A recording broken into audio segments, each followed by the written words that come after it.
Namaskaram. In this video we will find out EMF of a cell with the help of potentiometer. और इससे पिछले video में हमने बात की थी पोटेंशियोमीटर और पोटेंशियोमीटर के प्रिंसिपल की बात की थी। तो उसमें हमारा एक प्राइमरी सर्किट था, वही प्राइमरी सर्किट यहाँ पे A B is the potentiometer wire.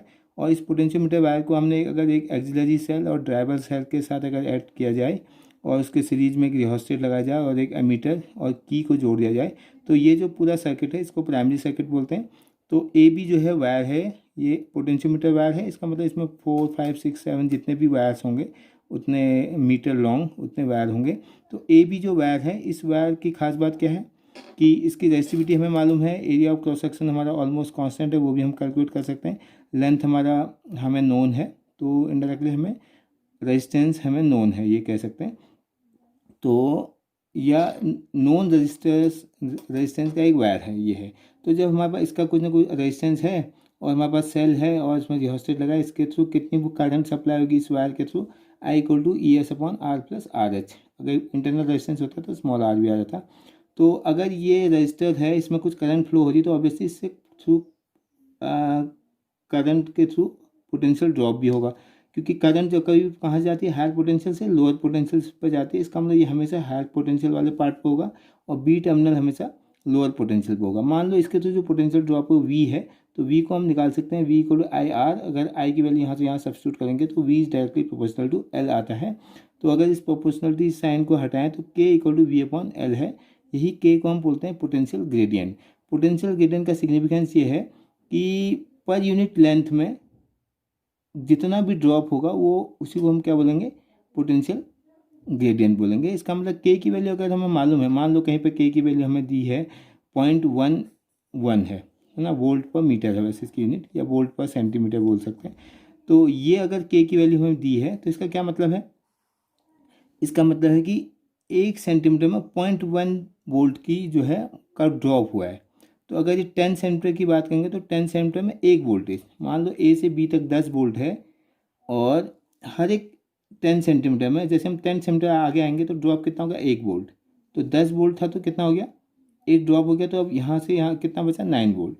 ऐसी फिर से कितना ड्रॉप होगा, फिर दो अगर 20 सेंटीमीटर में जाएंगे तो 2 वोल्ट का ड्रॉप आएगा। फिर नेक्स्ट 30 सेंटीमीटर में जाएंगे तो 3 वोल्ट का ड्रॉप हो रहा है। इसका मतलब वोल्टेज जो ड्रॉप है that is proportional to the length of the segment. किस सेगमेंट पर हमें निकालना है ड्रॉप, उस पर डिपेंड कर रहा है। तो ये हमारा प्रिंसिपल था, ये हमारा के का सिग्निफिकेंस है। तो इसको लेते हुए अब हम आते हैं कि किसी सेल का ईएमएफ कैसे निकालते हैं। तो जिस सेल का हमें ईएमएफ निकालना होता है उस सेल को हम इसी ए टर्मिनल के साथ जोड़ देंगे। ये हमारे पास अननोन सेल है, इसका ईएमएफ मान लो ई है, ये हमें कैलकुलेट करना है। इस सेल को हमने ए के साथ जोड़ दिया। अब खास बात क्या है कि इसको हमने इसी के साथ जोड़ना है। अगर इस ए ड्राइवर सेल का पॉजिटिव और जो अननोन सेल है जिसका हमें ईएमएफ निकालना है उसका भी पॉजिटिव में ए टर्मिनल के साथ जोड़ना है। ये बड़ा कंपलसरी है, ऐसा नहीं करेंगे तो हमारे रिजल्ट्स नहीं आएंगे।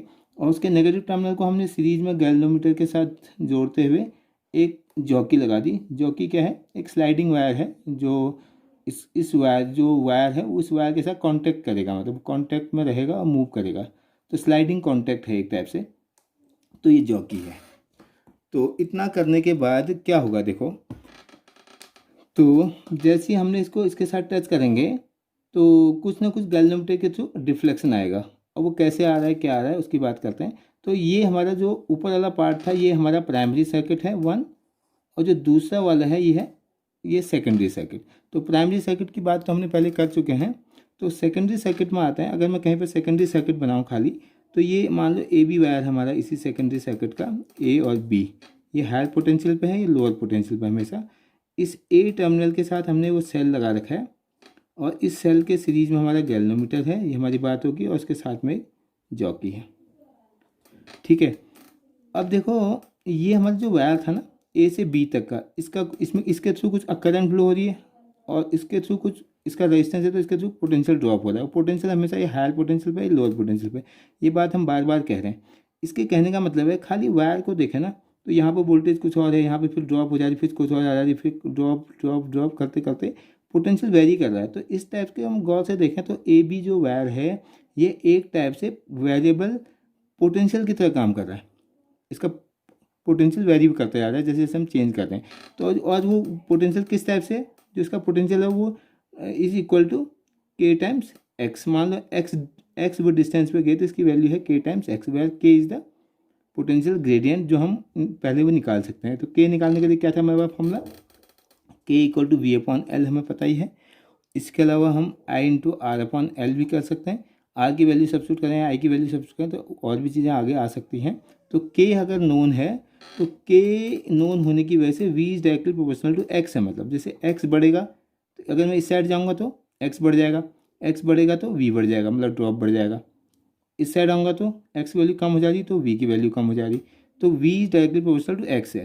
तो जो सेकेंडरी सर्किट है, सेकेंडरी सर्किट को खास बात से हम देखें तो ए से बी जाने में, तो ये एक टाइप का बैटरी है, मतलब वेरिएबल बैटरी है और एक बैटरी ये है।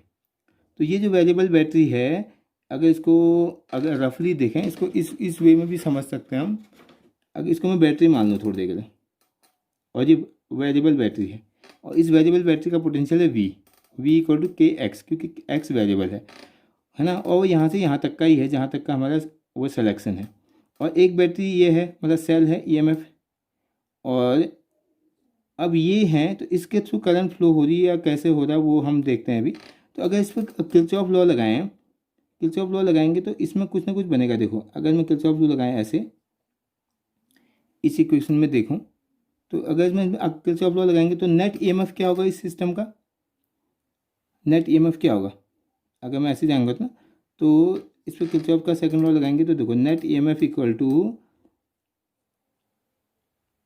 देखो इसका ये नेगेटिव से पॉजिटिव आए तो ई पॉजिटिव में रहेगा, माइनस इधर को जाएंगे ये पॉजिटिव से नेगेटिव आए तो माइनस के इंटू एक्स।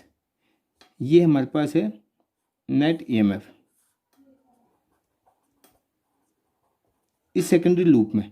अगर इस लूप की बात करें, इस लूप में देखें तो अगर इस वे में जाएंगे तो E minus K X equal to net EMF. तो ये नेट ईएमएफ ही डिसाइड करेगा कि करंट की डायरेक्शन कहाँ को होगी।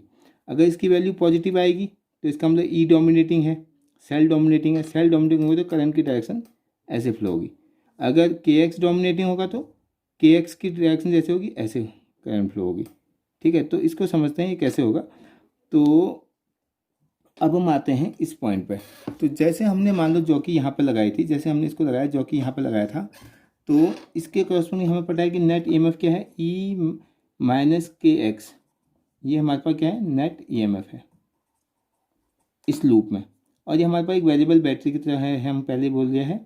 और अगर हम इसको गौर से देखें, अगर इस गैल्वेनोमीटर का जो जॉकी है ना, जॉकी को मैं उठा के यहाँ ले आऊँ ए टर्मिनल पे, जब ए टर्मिनल पर ले आएंगे तो क्या क्या होगा ये देखते हैं।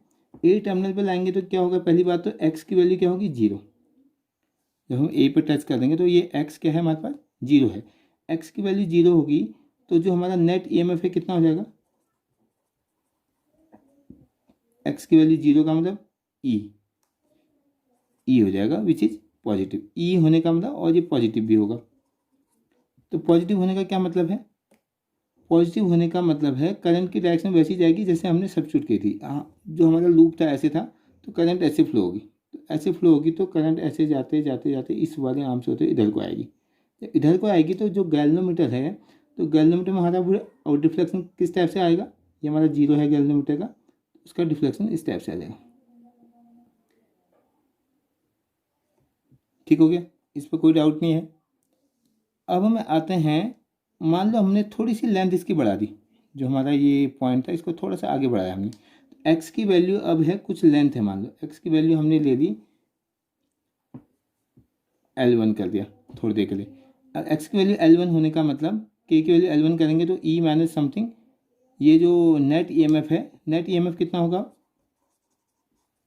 अभी भी है तो पॉजिटिव लेकिन लेस पॉजिटिव होगा पहले के कंपेयर में। पहले तो कुछ भी माइनस नहीं हो रहा था, अब कुछ माइनस होगा तो कुछ पॉजिटिव होगा। पॉजिटिव है अभी लेकिन कुछ कम है। लेस पॉजिटिव होने का मतलब जो अब ये करंट की डायरेक्शन अभी भी ऐसी है ना, क्लॉकवाइज डायरेक्शन में करंट आ रही है, लेकिन अब उसकी स्ट्रेंथ थोड़ा कम होगी तो जो एंगल बनेगा वो थोड़ा सा क्या बनेगा, दूसरे केस में थोड़ा एंगल क्या बनेगा, कम बनेगा। तो अगले केस में जो गैल्वेनोमीटर में पहला केस ये था, ये दूसरा केस है मान लो, तो पहले केस में ये है और दूसरे केस में जो हमारा वो डिफ्लेक्शन रहेगा गैल्वेनोमीटर में वो अब थोड़ा सा कम हो गया। ठीक है, और ऐसा करते करते हम इसको स्लाइड करते जा रहे हैं, ए से ऐसे स्लाइड करते गए और एक पॉइंट ऐसा आएगा, एक्स की वैल्यू मान लो हमने एल रखी, ठीक है, तो नेट ईएमएफ कितना आ गया, ये ई माइनस के एक्स है, इसमें के इंटू एल हो जाएगा, सब्स्टिट्यूट करेंगे दोनों वैल्यू इक्वल आ गई, तो नेट ईएमएफ क्या हो जाएगा, जीरो। तो नेट ईएमएफ जीरो होने का मतलब क्या है, नेट ईएमएफ जीरो होने का मतलब इस ये वाला देखो, इसका ईएमएफ इसके थ्रू जो पोटेंशियल ड्रॉप और इसका पोटेंशियल दोनों इक्वल हो गया, दोनों इक्वल होने का मतलब गैल्वेनोमीटर के थ्रू कोई करंट फ्लो नहीं होगी। जब कोई करंट फ्लो नहीं होगी तो उस केस में क्या आ जाएगा हमारा, नल डिफ्लेक्शन। तो नल डिफ्लेक्शन होने का मतलब ही क्या है, वो जो लेंथ है मान लो एल लेंथ पर आ रहा था हमारा, उसको हम बोलेंगे बैलेंसिंग लेंथ। तो at this situation this x is called the balancing length. जब ये बैलेंसिंग लेंथ है तो इसका मतलब क्या है, बैलेंसिंग लेंथ होने का मतलब क्या है कि जो ईएमएफ है दैट इज प्रोपोर्शनल टू, इस बात से हम क्या कह सकते हैं, EMF of the cell is proportional to, जब भी बैलेंस सिचुएशन हो जाएगा तो उसी केस को तो हम क्या बोलते हैं कि ईएमएफ जो होगा दैट इज प्रोपोर्शनल टू के इंटू एल। इस प्रोपोर्शन साइन को हटाएंगे तो ईएमएफ इक्वल टू के इंटू एल। तो ये हमारा अननोन जो सेल है या जिसका ईएमएफ हमें निकालना वो निकाल सकते हैं, बस हमें के निकालना पड़ेगा। इस केस में हमें के निकालना पड़ेगा, के निकालने के लिए हमारे पास बहुत सारे फॉर्मूले हैं वो हम यूज़ कर सकते हैं। अब हमारे पास क्वेश्चन है कि find the ratio of the EMF of two given cells. दो सेल दिए हैं उनका हमें क्या निकालना है, उनके ईएमएफ का रेशियो निकालना है। तो हमारे पास क्या है, हमारे पास ये ऑक्सिलरी सेल है, ड्राइवर सेल है, इसके साथ हमने रिहोस्टेट लगा रखा है, वेरिएबल रेजिस्टेंस है। इसकी क्या ज़रूरत है उसको हम आगे अभी वो डिस्कस करेंगे। कितनी करंट फ्लो हो रही है चेक करना है तो अमीटर है, स्विच हमने लगाई रखा है, और इसके बीच में जो है हमारे पास ये पोटेंशियोमीटर वायर है, ए से लेके बी तक, ये है मेन पोटेंशियोमीटर वायर है। इसमें हम एक ही दिखा रहे हैं, वहाँ पर हमारे 4 मीटर से लेके 10 मीटर तक कोई भी रेंज हो सकती है। तो ये पोटेंशियोमीटर वायर है, तो हमें क्या है इसी, ये पॉजिटिव है नेगेटिव है, ई एस इसका नाम है, रिहोस्टेट आर एस हो गया, एमीटर हो गया, के स्विच हो गया। इसी पॉइंट से हमने क्या लगाएंगे, जो अननोन सेल्स दिए हमें उन सेल्स को एक के साथ कनेक्ट करेंगे। तो पहले सेल को हमने इसके साथ किया कनेक्ट, इसका ईएमएफ मान लो E1 है। इसी के साथ हमने दूसरे सेल को भी कनेक्ट किया, उसका ईएमएफ है E2। अब यह कि हमारे पास या तो क्या हो, दो की हो सेपरेट, 2 वे की का भी यूज़ कर सकते हैं, और इसको लगा के इसके सीरीज में हमने गैल्वेनोमीटर लगाया, फिर गैल्वेनोमीटर की सीरीज में हमने जो स्लाइडिंग जो वायर है या जॉकी है उसको इसके साथ वो कनेक्ट किया। फिर वही प्रोसीजर हमने अप्लाई की जो पहले करी थी, जैसे जॉकी को हम इसके साथ टच करेंगे। पहला केस में क्या कि एक को ही ऑन करेंगे, जैसे पहला स्विच ऑन किया तो दूसरा स्विच उस टाइम पर ऑफ है, तो ऑन करने का मतलब ये वाला पार्ट हमारा एक्टिव है, दूसरा वाला इनएक्टिव है ना, इसमें कोई करंट फ्लो नहीं होगी, है ना। ऑफ का मतलब ये इनफाइनाइट रेजिस्टेंस है यहाँ पे। तो जैसे ही करंट फ्लो होगी तो पहले इसमें करंट तो इसकी वजह से फ्लो हो रही, तो उसके थ्रू अब पोटेंशियल ड्रॉप हो रहा, वही ड्रॉप अगर इसके इक्विवेलेंट होगा तो अगर कहीं ना कहीं तो आएगा ना बैलेंस, तो बैलेंसिंग पॉइंट होगा, तो जहाँ पे भी बैलेंसिंग पॉइंट आएगा that is E1 is proportional to L1। मान लो L1 लेंथ पे बैलेंस हो गया, तो E1 इक्वल टू के L1। हमने के चेंज नहीं किया, ना रिहोस्टेट चेंज किया, ना कुछ भी चेंज नहीं किया। फिर हमने दूसरा स्विच ऑन किया, फिर उसके लिए हमने चेक करा कोई किसी और पॉइंट पर नल पॉइंट आ रहा है, तो वहाँ पर बैलेंसिंग लेंथ कोई और है, मान लो वो है दूसरे सेल के केस में, जब पहले स्विच को ऑफ करेंगे तो L2 आ जाएगा। तो इसको हम लिख सकते हैं E2 इक्वल टू के L2। इन दोनों इक्वेशन को अगर हम डिवाइड करें तो E1 upon E2 equal to क्या आ जाएगा हमारे पास, L1 अपॉन L2। तो सीधे सीधे हम दो अननोन सेल्स जो हैं या जो सेल्स हैं उनका क्या है ईएमएफ का रेशियो फाइंड कर सकते हैं without knowing the value of के। मतलब पोटेंशियल ग्रेडियंट की वैल्यू नहीं भी मालूम होगी तब भी निकल सकता है, क्योंकि वो कैंसिल हो जाने हैं। लेकिन पहले केस में हमें पोटेंशियल ग्रेडियंट